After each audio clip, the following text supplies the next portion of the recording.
Chapter 28. Jeremy strained as he raised Dabney's headboard over Diana. She was underfoot from the moment they got to the estate. Dabney's threats did nothing to make her go away. Jeremy sensed she thought Craig was the cutest guy she'd ever seen.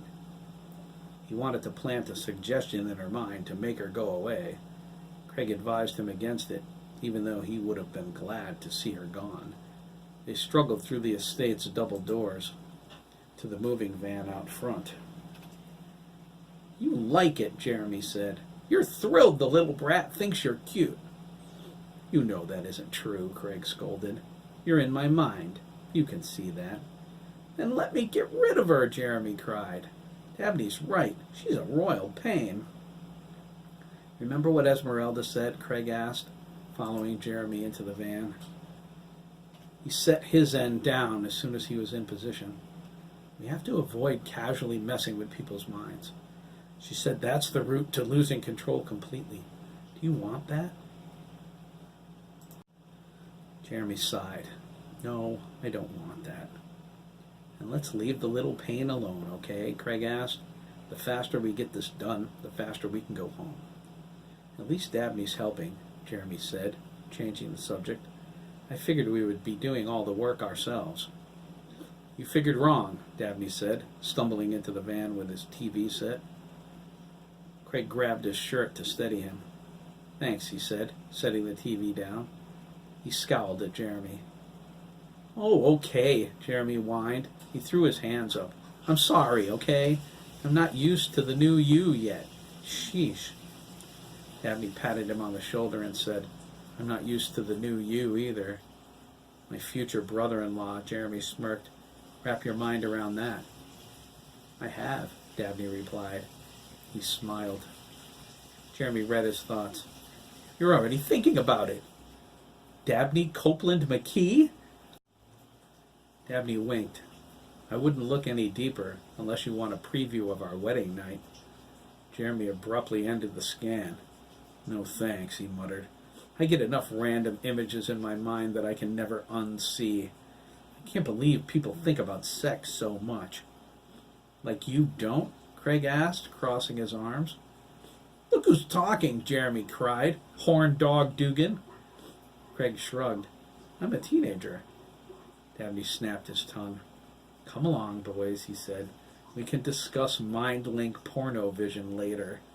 He considered and asked, "How does that work, anyway? I mean, you guys are mind-linked together. How can there be any privacy?" "Grrr," Jeremy and Craig growled. Dabney grew a broad smile.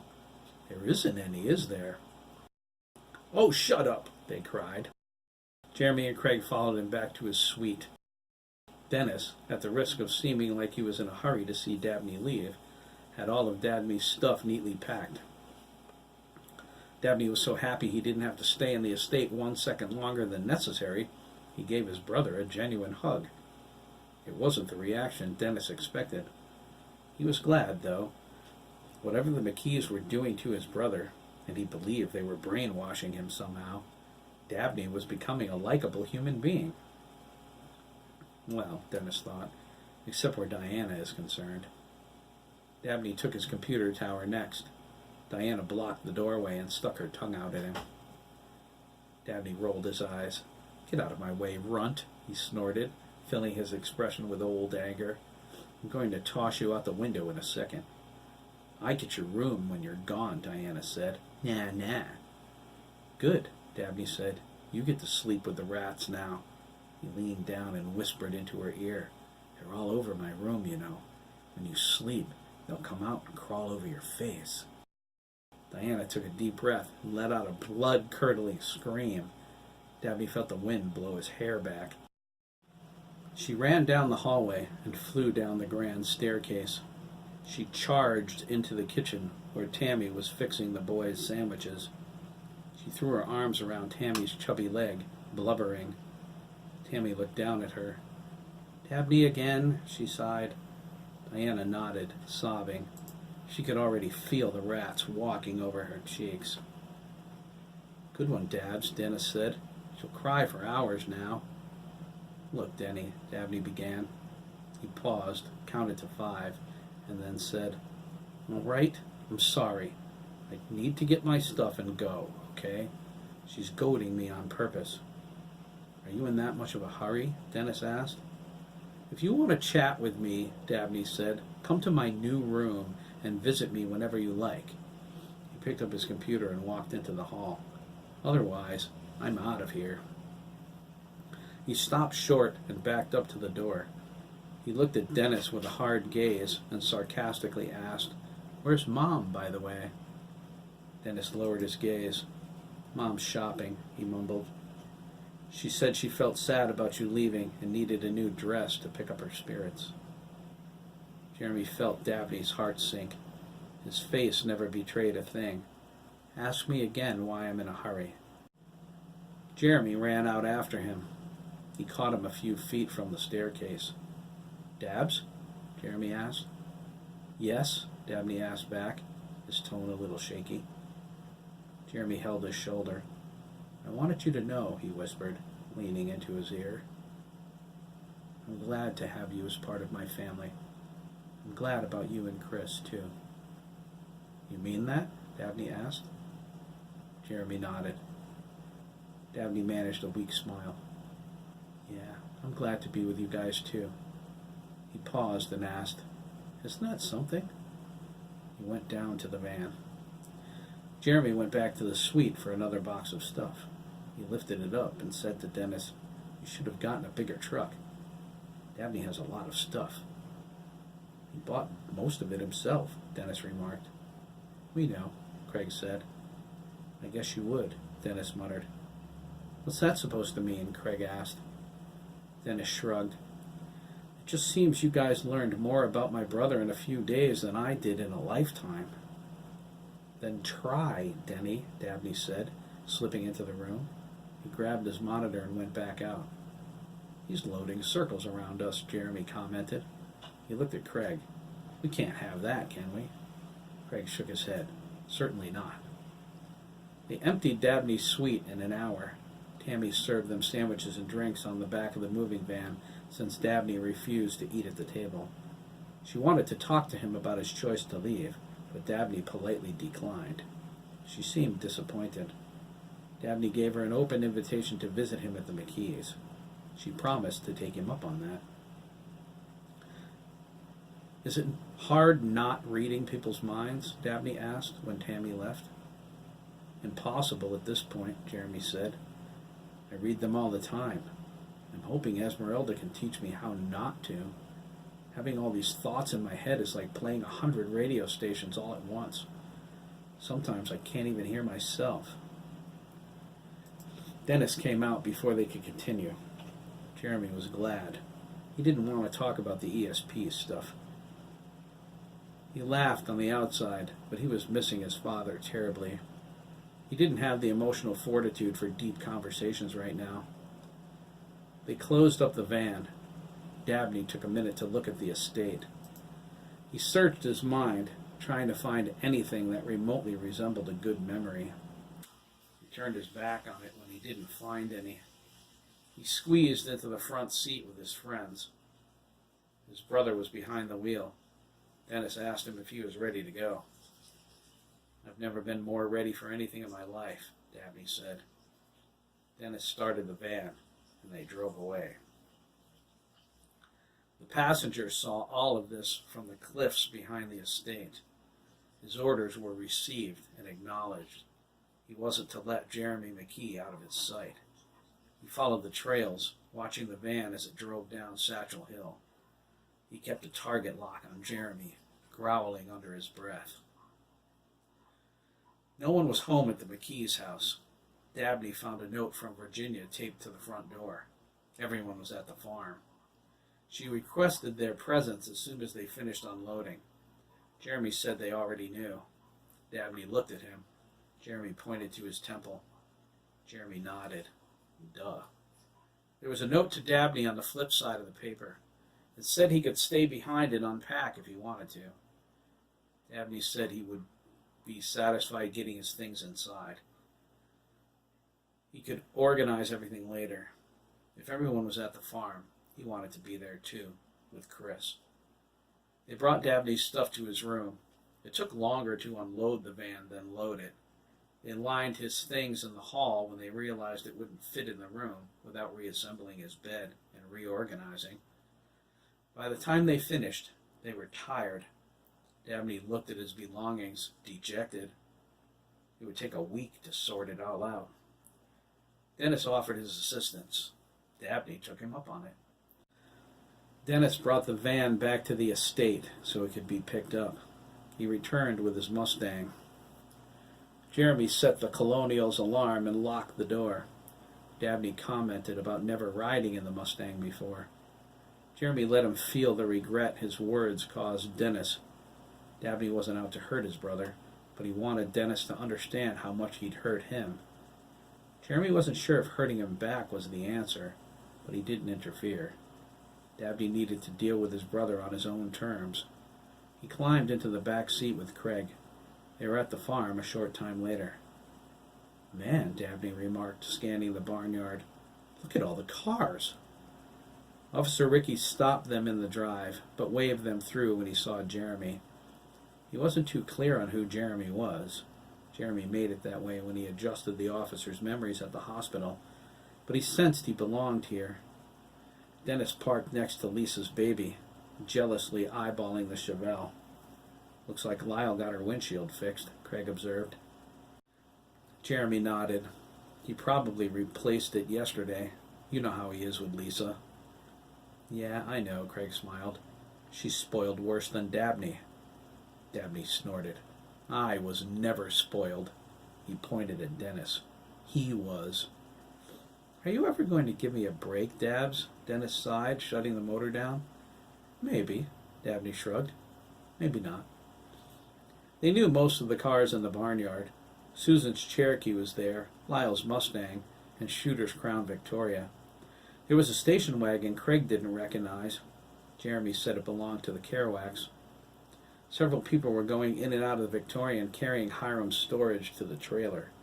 A pair of women from the Lancaster Historical Society approached Chris a short time ago, concerned about losing anything historically significant. After picking through what was already in the trailer, they stationed themselves at the bottom of the steps, checking each piece thoroughly. Chris told them they could have anything they wanted with historical value. If they auctioned anything, 25% was to go to the farm. They readily agreed and shook on it. Jeremy recognized the women. The first was Roger Pettypaw's mother, Fran. He was a classmate and a wicked good drummer. He was in the marching band.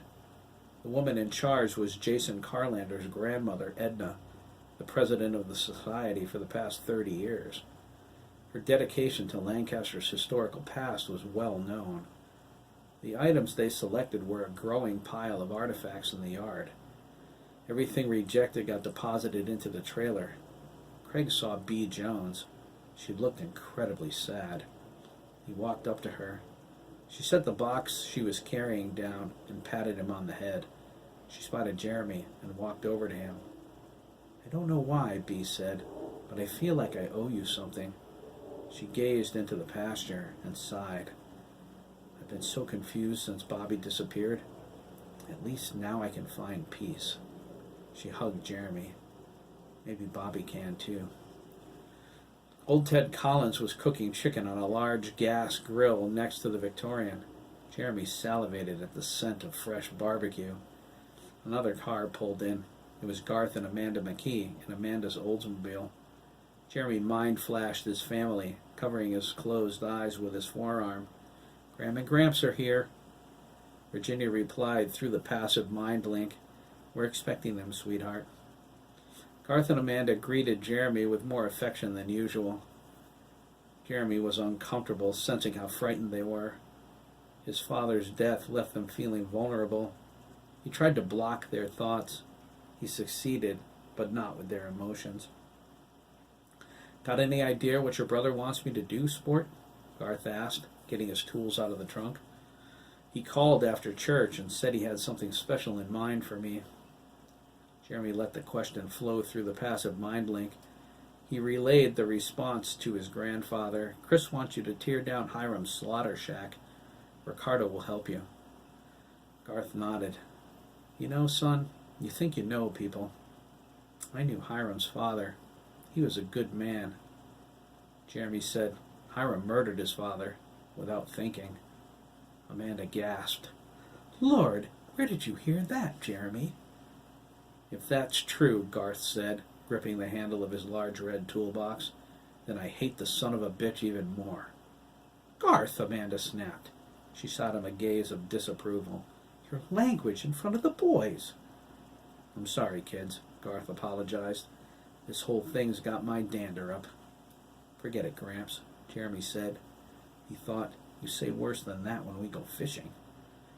Ricardo came out the back door. He saw Jeremy and Craig standing with the McKees and jogged over. Ready to go to work? Garth asked, slapping Ricardo on the back. Garth's hands were almost as big as Lyle's.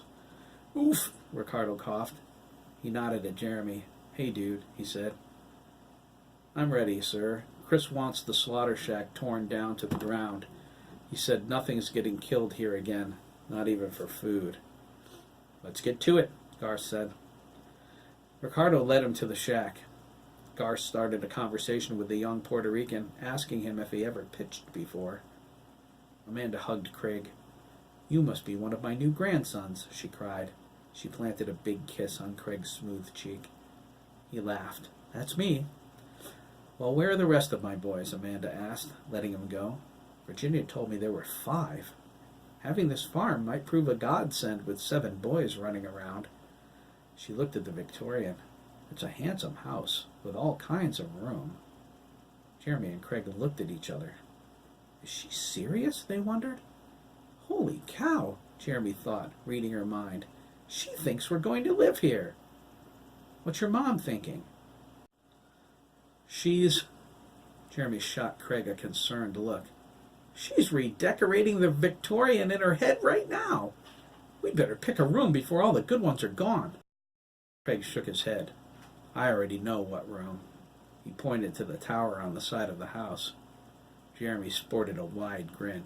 Oh, yeah, no doubt. Their entire conversation took barely 2 seconds.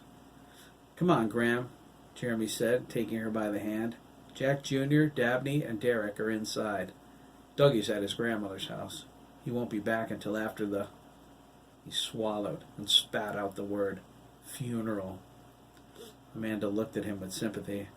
I can't say that word either, she whispered. Another vehicle pulled up to Officer Ricky as they crossed the barnyard. Jeremy was surprised to see it was Randy Gardner in the family minivan. He walked over and told the officer that Randy was okay. Randy pulled in and parked. Jeremy waited for him while Craig led Amanda to Virginia. Randy climbed out of the van and offered Jeremy his condolences on the death of his father. Thanks, Jeremy replied. He asked, Where's Matt? My wife's keeping him home, Randy shrugged. He stiffened. We'll be at the meeting tomorrow, I promise. You want to know what happened that night? Jeremy said. Reading my mind, huh? Randy asked jokingly. True, I want to know.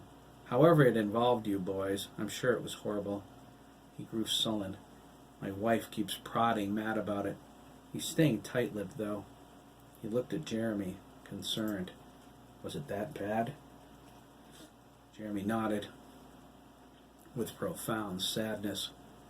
We watched Sandy die that night, Mr. Gardner. Sandy stuck his head out of an upstairs wall. That's it, McKee, he shouted, his hollow voice echoing in the barnyard. Lay it on real thick. He laughed, but stopped and looked backward. Oh, crap, he cried, slipping through the wall the rest of the way. He hung in the air and crossed his arms, frustrated. Ooh, Sean's driving me crazy, he cried. He looked down at Jeremy. He spotted me when Mom got here. He spent all of his time looking for me. I had to hide in a toilet somebody used. There wasn't any water in it. You know how gross that was? Sean stuck his head out of an upstairs window. Sandy flew around the side of the house before he was spotted. Sean saw Jeremy in the barnyard and waved. Jeremy gave a half wave back, but Sean was already gone. He turned to Randy and picked up right where he left off. Man, Joey Krieger, Jeremy continued. He took a deep breath. A lot of people died. Mike Dugan found out Hiram was a child molester. Matt came down to Mike's house with Chris to support him. Jeremy swallowed hard.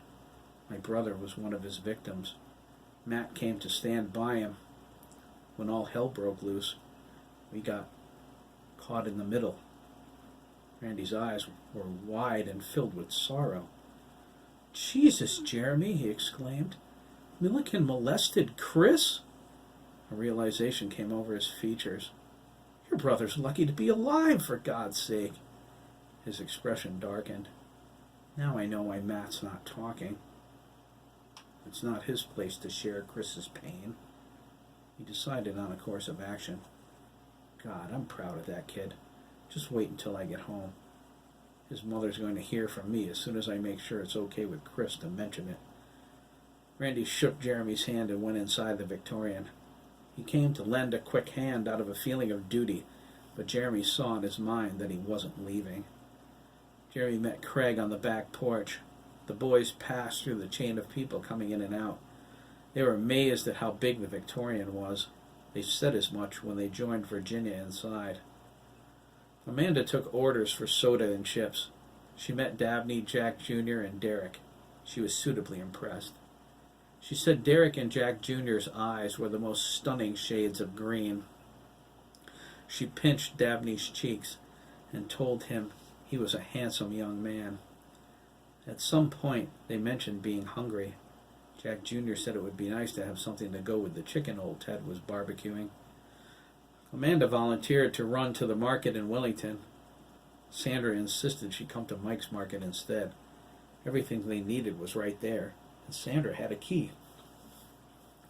Jeremy spied Sean sneaking around the stairwell. He was thinking if he found Sandy, he could show his father he wasn't lying. Sandy? Jeremy whispered, deciding enough was enough.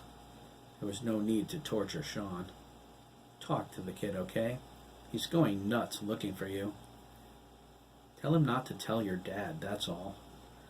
Sandy stuck his head up through the floor between Jeremy's feet. Jeremy looked down, amused. All right, I'll do it. I'm tired of running from him anyway. He rolled his eyes. Sean's pretty good. I can't figure out how he can see me. Ask Esmeralda, Jeremy said. She might know. I will. But send Sean out to the barn, okay? Sandy asked. He flashed a mischievous smile as he sank into the floor. I'm going to make him piss his pants. Jeremy shut his eyes tight and thrust a speedy command at Sean. Barn. Sean slipped out the back door and ran to the barn. He stood in the middle of the room, twirling around. He grabbed his groin to keep from peeing when Sandy rose out of the floor. Sandy became solid.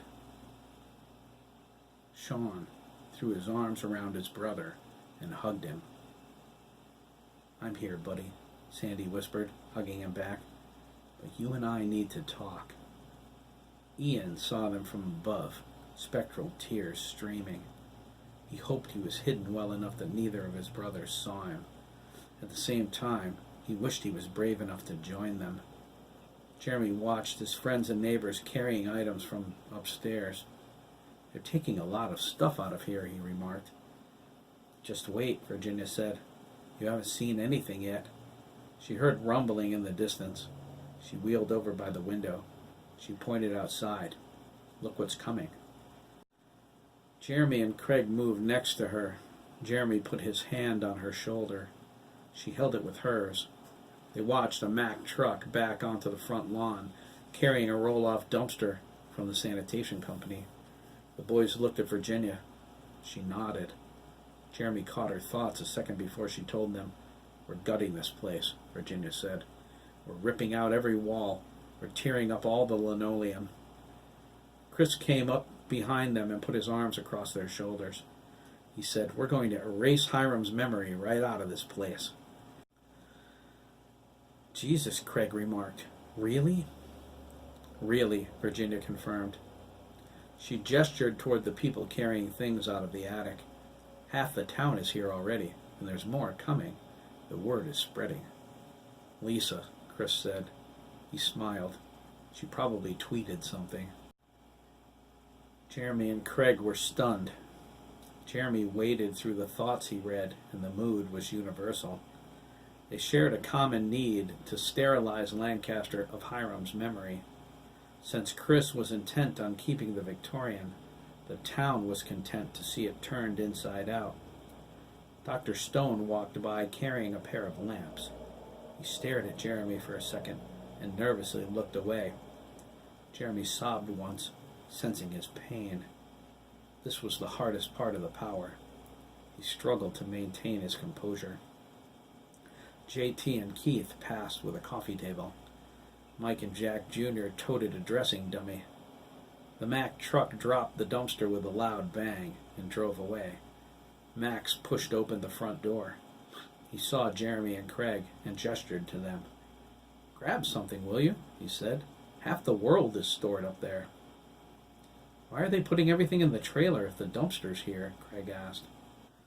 Jeremy heard Chris's thoughts. Craig's mouth dropped open. "Oh, wow." Max shrugged. "That's where Chris wants it." Chris looked at his brother sternly. He led Jeremy onto the front porch. "You know what I'm going to do?" he asked. "I see it in your mind," Jeremy nodded. He grinned. "You're going to get in trouble, Chris." "I know. Don't tell Mom." "I won't," Jeremy promised. He laughed, holding up his right hand. Chris found Dabney, who was looking for him too. They embraced in full view of everyone. Their surprised looks became shocked when the boys kissed. The majority present smiled pleasantly. 21st century boys, B remarked. "They make a stunning couple," Amanda said. "Come see the attic," Chris exclaimed. "I'm building an apartment up there." "For two?" Dabney asked. "Oh, hell yes," Chris replied. "Come on." Dabney followed him up, flashing a smirk at Dennis. Dennis paused at the stairwell. "Dad's going to go nuclear." "No, he's not," Craig said. "Virginia told him already. She asked him if he wanted to pay for the limo for the prom." Dennis stared at him. Jeremy noticed Mickey lying on the floor by the fireplace with his head in Esmeralda's lap. She answered Jeremy's question before he asked it. "He is picking up all sorts of impressions from the storage," she whispered, gently stroking Mickey's face. He bore a strained expression, his hair wet with sweat. There are a lot of powerful memories in this house. Jeremy understood. "It's getting easier, though," Mickey choked. "The more they take out, the calmer it gets." "You should go back to my house," Jeremy said. "No," Mickey replied. "I need to be here, just in case." "In case of what?" "Not every spirit wants Mickey to see them," Esmeralda said. "The more malignant ones try very hard to hide from my grandson." "We have to clear this house," Mickey said. "Then it has to be blessed," Esmeralda added. "There's a dark, evil echo in here that we must neutralize." "Can I help?" Jeremy asked. "Sure," Mickey said, managing a slight grin. "Get all that stuff out of here, especially the couch." "What couch?" Jeremy wondered, looking around. The rooms were empty. "It's in the attic," Mickey shuddered. "You can't miss it." Jeremy motioned for Craig to follow him. They passed Lisa in the upstairs hallway. She stopped to kiss them both on their cheeks and continued downstairs. She carried a hornless Victrola. Lyle was behind her, hefting a large trunk of old clothes. He looked at the boys with his usual hard stare. "Are you going to help or what?" Lyle asked. "There's a ton of stuff up there, boys." "We're going," they said together. Craig elbowed Jeremy when Lyle passed. "You have to watch that." "Me?" Jeremy objected. "More like we, Craig." They climbed the stairwell. Alex Sturgess nodded to them as he passed with an end table. He said nothing, but Jeremy felt his agony so clearly he almost told him about Sandy. Susan was gathering some old papers she found and caught his expression. She walked quickly over. "I know what you're thinking, Jeremy," Susan said. "Don't do it, okay? Alex is not ready to learn about Sandy." "He's in so much pain," Jeremy whispered. He forced his power down when he felt his eyes warming. "I know he is," Susan sadly replied. "He's on the brink. If he gets one more thing thrown at him, he's going to lose it. Just wait, okay? He might not even come to the meeting. We'll see tomorrow." The words struck Jeremy like a physical blow. God, we're burying Dad tomorrow, he thought with despair. Craig pushed his concern into Jeremy's mind. "Do you need my strength?" he asked. "No, dude," Jeremy replied. "I need to feel it. It's my pain. Does that make sense?" "It does," Craig said. He looked at Susan. "Sean's been chasing Sandy all over the house. I don't know how, but he can see him." "Oh, nuts," Susan mumbled. "Sean better not say anything to Alex about it. The last time he did, Alex blew a gasket." "You should go to the barn," Craig suggested. "Sandy's talking to him about that right now." "He is?" Susan gasped. She shushed them as Bea walked by. She whispered, "He showed himself to Sean?" "There wasn't much choice, right?" Jeremy asked. "Sean can see him." Susan shook her head. "Well, he better not tell Alex." She took the stairs down 2 at a time. She slipped into the bathroom when she saw Alex coming. As soon as he passed, she ran down the stairs and headed for the barn. Jeremy spotted the old couch in the middle of the room. "We're getting that," he said, pointing. "It's big," Craig remarked, cracking his knuckles. "It's giving Mickey the creeps," Jeremy said. "Let's get it out of here." The couch was heavier than they thought. Max and Keith gave them a hand moving it down to the second floor. Lyle and Mike saw them struggling with it and took it off the boys' hands halfway down the front stairwell. "Try something a little lighter, guys," Mike advised, groaning as he lifted. He looked at the couch, amazed. "Man, this thing is heavy." His face lost some color. He said, "I hope there's not a body in it." Lyle's mouth dropped open. "What's wrong with you, Dugan? Not in front of the kids." Mike nodded. "You're right. Sorry, guys." "You think there could be one in there?" Keith morbidly asked. Max punched him lightly on the chest, knocking him toward the attic door. "Get moving, Kerouac. You have a sick imagination." Mike and Lyle carried the couch past the room where Mickey was. He stared at it as they turned the corner. It was soaking wet with blood only Mickey could see. It bled off the fabric. It covered Mike and Lyle's arms up to their elbows. It bubbled and spat from the cushions. A wad of gore smacked onto Mike's forehead. Mickey shook the vision away. The highest intensity of memory infested the couch.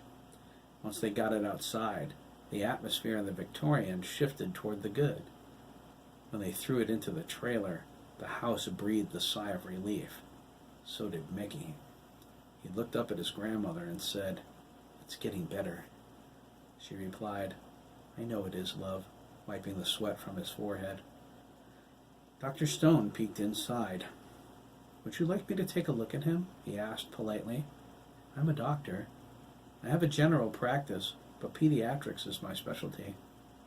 "Would you?" Esmeralda asked. She was concerned. Mickey never endured so many impressions at once. "Of course," Dr. Stone nodded. For the first time since he learned his son was dead, he felt purpose. "Let me get my bag out of the car." Mickey asked, "A doctor? Is something wrong?" "No," Esmeralda said. "I just wanted to take a look at you." "Okay, Grandma." Alex passed the doorway with a box of cutlery. Mickey's eyes grew as wide as saucers. There was a dismembered hand hitching a ride. It was jaggedly torn just above the wrist. It beckoned Mickey with its index finger. "There's another one here, Grandma," Mickey said. "It's calling me." "It can wait," Esmeralda replied. "The doctor will be back in a moment." The hand dropped off the box next to Virginia's wheelchair. Its finger tapped the floor impatiently. "You'll have to wait," Mickey said. The hand flipped over on its back and shook as if it were having a seizure. "It's mad," Mickey said. His grandmother told him to shush. Outside by the barn, John Carlander talked to Chris, Dabney, Graham, and Derek. His son Jason was with him. He was a shy kid, an inch taller than Jeremy, with dusty blonde hair and brown eyes. He was very skinny. The kids in school teased him about that. It usually happened at lunch, where they would say things like, "Hey, Carlander, want some of my sandwich? You look like you need it." Jason took it in stride. He also had braces and wore a retainer. The black headpiece was strapped tightly in place. Craig noticed the conversation was pretty intense. John crossed his arms sternly at Chris, but nodded to whatever Chris asked him. He got his toolbox from the back of his car and carried it around the side of the trailer. Jason volunteered to help bring some stuff out of the Victorian. Jeremy told him there was a lot of dust inside. He suggested he give his father a hand instead. "You'll get all purple," Jeremy said, concerning his asthma. "That freaks me out, dude." "Me too," Jason wheezed. His voice was soft. His asthma was already acting up. "I'll help, Dad. Propane tanks are pretty heavy." Derek nudged Jeremy. "You hear what Chris is going to do?" Jeremy winked at him. "Just keep quiet about it." "This is so cool," he cried. He beckoned Graham to follow him. "Let's go get more stuff," he signed. Graham said to Jeremy, "Thanks for teaching them how to sign. It takes forever for hearing people to do it right." "Just wait until they start speaking Spanish," Jeremy remarked. Graham giggled. "I wonder if I can sign in Spanish too," he thought. The boys ran back into the house. "I didn't see Keith's parents anywhere," Jeremy said, noticing the station wagon again. He heard Chris's answer before he said it. "Oh, right. JT can drive. I forgot about that." "You bet," Chris said. "How much stuff is left?" Jeremy held his hands out wide to his sides as he followed Craig back into the Victorian. Chris grunted. "I don't care, as long as we get all of that crap out of there today." He looked back at the barn. "There's some stuff in here, too. Plus, it's almost time for milking." "I'll help with that," Dabney said. "Are you kidding?" Chris asked. "You're ready to drop as it is." "We can do it together," Dabney suggested. "It will go quicker." "Okay, deal," Chris replied. "Let's see if anyone else will help too." They walked toward the Victorian holding hands. They stopped short when Officer Ricky motioned for Chris to come over. Chris saw what concerned him, and his mood went black. "Uh-oh," Dabney said, out of the corner of his mouth. He held Chris's hand tighter, wearing an expression of defiance. "What is it, Officer Ricky?" Chris asked, feigning ignorance. Danielle Wolicki snapped her tongue. She glared at Chris and Dabney's hands. Andrea Lee and Brenda Pinkwell looked hurt. They stood next to the police car, patiently waiting. Officer Ricky said they couldn't come onto the property without permission from the family. Chris and Dabney walked up, glaring at Danielle. "What do you want?" Dabney asked. Andrea and Brenda took a step back, pretending they had no idea what was wrong. "We want to help," Danielle said to Chris. She ignored Dabney. Her eyes narrowed. "My boyfriend died too, you know. I have a right to be here." Her stare was a challenge. She threw her hands on her hips, daring Chris to tell her different. "Sandy dumped you, Danielle," Chris replied. "I don't think he would want you here." "I don't!" Sandy yelled from the barn. Susan told him to get his head back inside the wall. "He dumped me for you," Danielle snapped. She pointed at Chris and Dabney's hands. "Already moving on, McKee?" She sneered at Dabney. "It figures you're a queer, too." She looked at Andrea and Brenda for support. They looked away from her, pretending not to hear anything. Danielle sighed. "Fine, be that way." She turned back to Chris. "I love Chris more than Sturgess ever loved you," Dabney said. He sighed. "I doubt you'll ever know what real love feels like, even after 100 boyfriends." He looked at his wrist. "When will that be? Next Wednesday?" "Shut up, Copeland," Danielle spat. "Let me in, McKee." Chris replied, "I don't think so." He nodded at Brenda and Andrea. "You guys can come in." He stared at Danielle. "You can't." Just try and stop me, you faggot, Danielle cried. She took a step toward Chris. Officer Rickey moved into her path. Let's not do that, young lady, he warned. I already told you. You can't come onto the property without permission. Chris, Danielle asked, her tone threatening, you'd better let me in. I don't better have to do anything. Danielle stepped to the side of Officer Rickey. She crossed her arms. I'm not playing with you, McKee, she said. You're not going to stop me. If you do, you'll regret it. I swear to God. I'm doing it, Chris replied. You're not coming in here, and that's all there is to it. He stared back at her, matching her anger. What are you going to do? Tell everyone I'm gay? Big deal. Like they don't already know, thanks to you. You've made things a lot easier for Dabbs and me. Just saying. I can do worse. Do whatever you want, Danielle, Chris replied. I'll still love Dabney, and he'll still love me. I'm just glad Sandy came to his senses and dumped you before he died. You wanted to own him, but me, I loved him. You queer, Danielle screamed. Chris added, Sandy loved me too. He turned to Officer Rickey and pointed at Danielle. I don't want her in here, he said. She's not coming in, Rickey replied. What about the other two? Come on, girls, Chris replied, motioning for them to follow. Max and Ricardo are here. You could help them if you want. Andrea and Brenda moved toward him. You're going? Danielle cried, tears forming. You can't be serious. You guys are supposed to be my friends. They looked at each other and shrugged. We like Chris and Dabney better, Andrea said. Right, Brenda agreed. Even if they are queer or whatever. She looked at them and asked, Are you? Gay, I mean? I'm gay, Chris replied. Me too, Dabney replied. He held up their clasped hands. Chris and I are together, and we love each other. If you have a problem with that, go with Danielle. Brenda shrugged. No problem, just wondering. Andrea smiled. You're cute, too. It's such a shame. That's funny, Chris remarked, walking toward the back door. I don't feel ashamed at all. Neither do I, Dabney said. Love you, Chris. Love you, Dabbs. My mom says all the good-looking guys are gay, Brenda said. You think so? Andrea asked. Keith? Max? Not Max, Brenda gasped. No way. Andrea and Brenda walked after Chris and Dabney.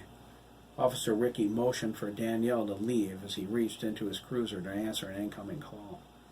Danielle took 2 steps back, set her feet, and yelled, You'll regret this, McKee, you queer! She burst into tears and ran down the driveway. Old Ted watched from where he was putting the barbecued chicken on 3 large platters. That girl needs a good whooping, he remarked. Officer Rickey stepped past him and called after Chris. Chris turned and gestured with his chin. Tell Detective Shooter to get out here, Rickey said, a hint of urgency in his tone. He's got a call. It's important. I'll get him, Chris replied. He left the girls with Dabney and ran up to the attic. Everyone continued moving things while Virginia talked to Mike, Lyle, and Randy. She expressed her desire to knock all of the walls out. She related a plan germinating in her mind since she arrived at the farm. She decided to test her theory on the others. Mike volunteered to give Mason Diggs a call. He was a contractor and a carpenter. He did the remodeling on the market when Mike took it over from Rosenberg. Virginia said she didn't know him. Derek leaned against the front room jamb watching Dr. Stone examine Mickey. He turned to her and nodded. I know him, Derek said. I go to school with his son Josh. He'll be in 8th grade this year. I'm going to be a freshman. He added, Doug hangs out with Josh's brother, Carrie. They're in the same grade with Sean Sturgess, Tad Bigelow, and Stephen Stone. I'll call him, Mike said, pulling his cell phone out of his pocket. You sure you want this place, Virginia? Lyle asked. He shivered. Living here would give me the creeps. I thought the same thing, Lyle, Virginia admitted. All those poor kids. But do you know something? What's that? If moving here, she began, her expression far away. And gutting this place and washing away Hiram's memory helps our town heal? I'm all for it.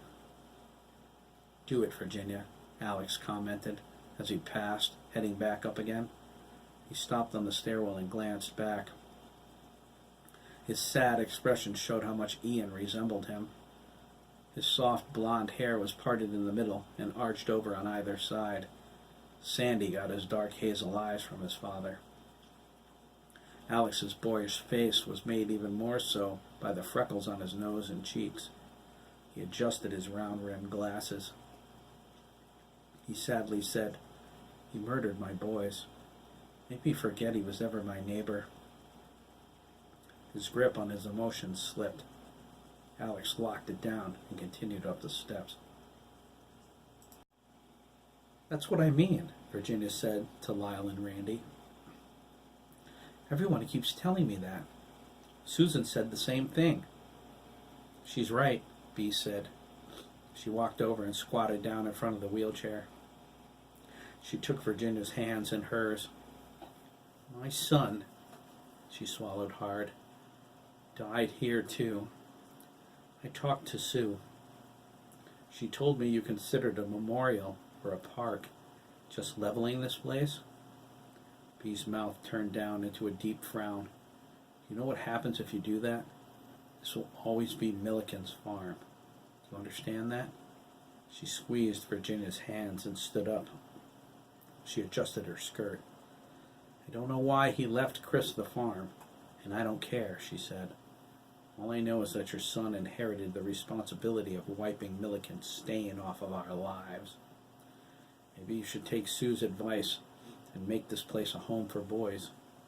If you do, you'll give a little meaning to every child who died here." "That's a lot of responsibility, Bea," Virginia softly said. "You're right," Bea agreed, "and it's yours. So handle it. We're counting on you." She walked away. Virginia looked at Randy and Lyle. "No pressure," she whispered. "I guess she told you," Lyle grunted. "No kidding," Randy agreed. He leaned on the arm of Virginia's wheelchair. "What are you going to do about it?" "Do?" Virginia asked. She looked around the room. She watched her friends and neighbors as they continued to empty the attic. She saw the look in Bea's eyes, the expression on Susan's face, and the weight on Alex's shoulders. She felt her loss and the sorrow drowning her son's. She thought of the agony etched in every wall of the Victorian and the boys who lost their lives to a madman. She felt their rage. Hers grew from the pit of her soul. "Lyle," Virginia said, "get me a hammer." Shooter walked up to her, a drawn and sad expression on his face. "Where's Jeremy?" he asked. "Upstairs," Virginia replied. She grabbed his arm. "What's wrong, Detective?" Shooter lowered his head. "It started, Virginia," he replied. He gazed sadly out the window. "It's already started."